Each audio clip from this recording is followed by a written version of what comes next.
So let's use that idea of being able to handle exceptions in manners that we decide to look at some standard places and where we might use that. Some examples of how that ability lets us, for example, control the input into a procedure.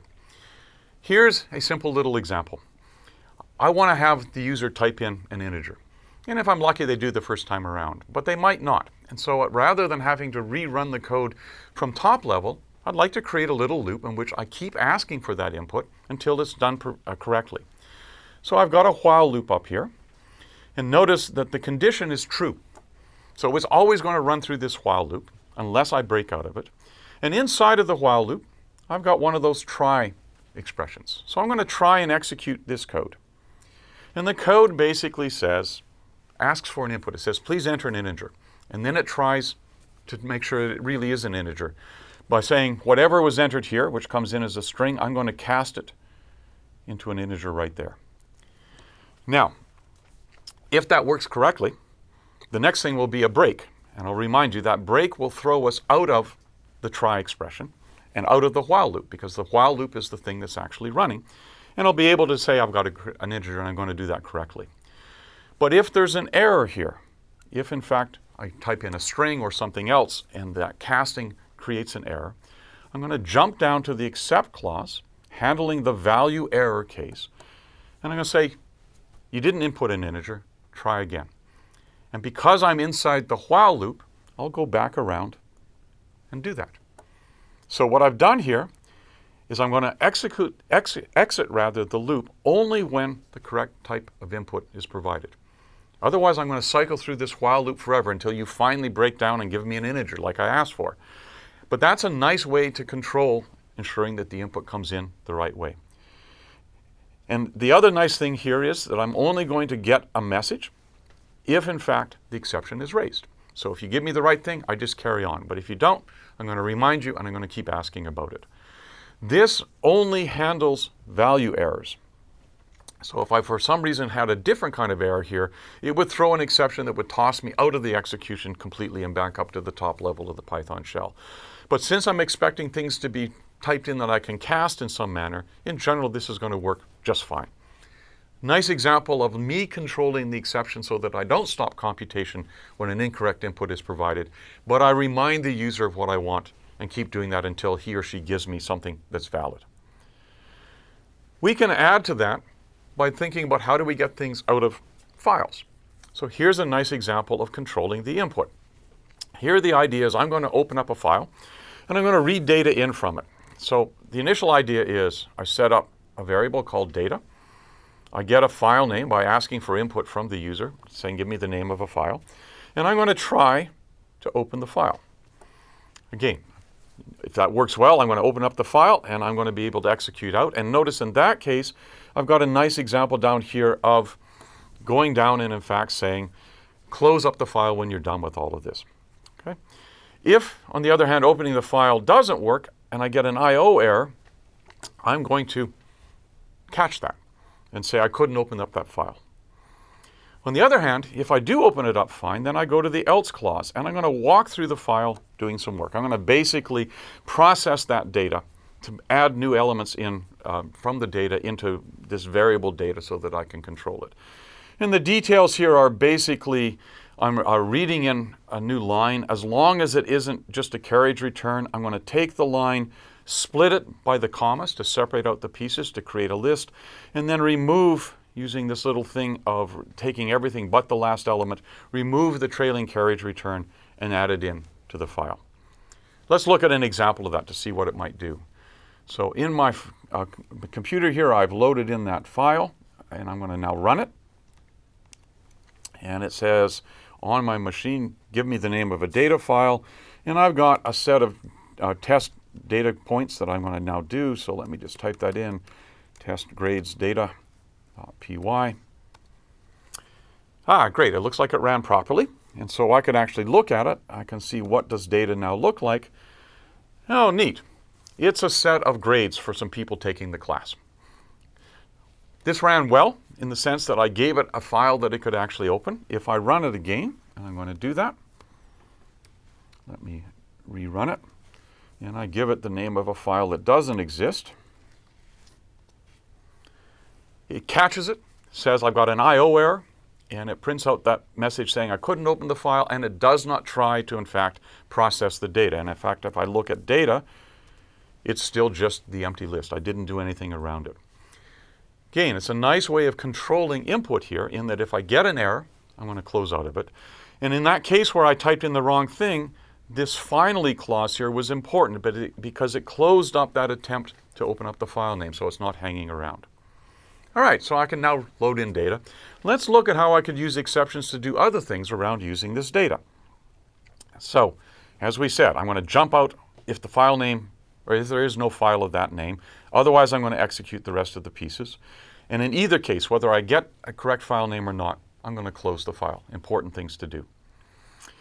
So, good news here is it appears to read the data incorrectly, and it converted it into a list of lists, which is what I wanted. I've got a list of elements, each one of which is a list with the name of a student and the grade that they're getting in that course. Now, suppose I want to restructure this into a list of names and a list of grades for each entry in the overall list. I could write code to do that, but I can use the exception idea very nicely to make this happen. Same basic structure. Again, I've got my try, I've got the except, I've got the else around all of there. Now look at what I could do once I've got that information. I could actually create a new data structure, a list called grades data. And what I want to do is walk through that data and gather up information for it. So the first thing I'm going to do is say, as long as I've got some data, because I read that inappropriately, which I wanted to check, then I could loop through it. I could say for each student in that data, I want to do something. But here I'm going to use try again. And in particular, I'm going to try and take the data and take out the first two elements, the student's first and last name, and the grades, and convert that into two lists. A list of the student's name and a list of the actual grades. I'm going to do that unless I get an error. And the error will be if, in fact, I get an index error right here, meaning I try to access something that isn't available, typically meaning that there are no grades for this student. I'm going to instead get out a list of the students' names and just insert an empty list because I have no grades for that student. I'm giving you a lot of code. Let me simply summarize this.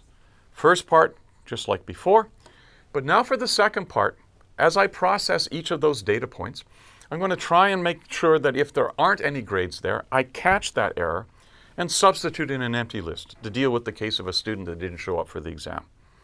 Let's see what happens. So I've got now a version of that code. Let me run it. And again, I'm going to give it the same data, the same file name, which is test grades data. Seems to have run correctly. And let's see what we have inside of there. So first of all, let's see what data looks like. That's good. That's that same list that I loaded in. And now I will set up this new thing. Let's look at what grades data looks like. And that's nice. And why is it nice? Because Bill Gates didn't take the quiz. I guess he was too busy doing something else. And there's an empty list there showing that he has no grades. Oh, but wait a minute. Deadpool now has a last name, 25. And Baron von Richthofen has lost his grades, but he now has a grade of Richthofen. What happened? I was making an assumption. And while I handle the case of no grades fine, I'm assuming that everybody has two names. Okay. Good news here is that I didn't throw an error. The bad news is that what I produced doesn't satisfy the properties I wanted. So I need to go back and fix it. So it works okay if it's in standard form, including now the case of no grades, but it fails if the names aren't 2 parts long. How would I fix that? Well, just by adding in another way of dealing with that try case. So same structure of the code. This is the same as before. As before, I'm going to loop over the data, but now what I'm going to do is deal with catching the error in a different way. I'm going to pull out the name for the student, and I'm going to treat it as everything but the grade.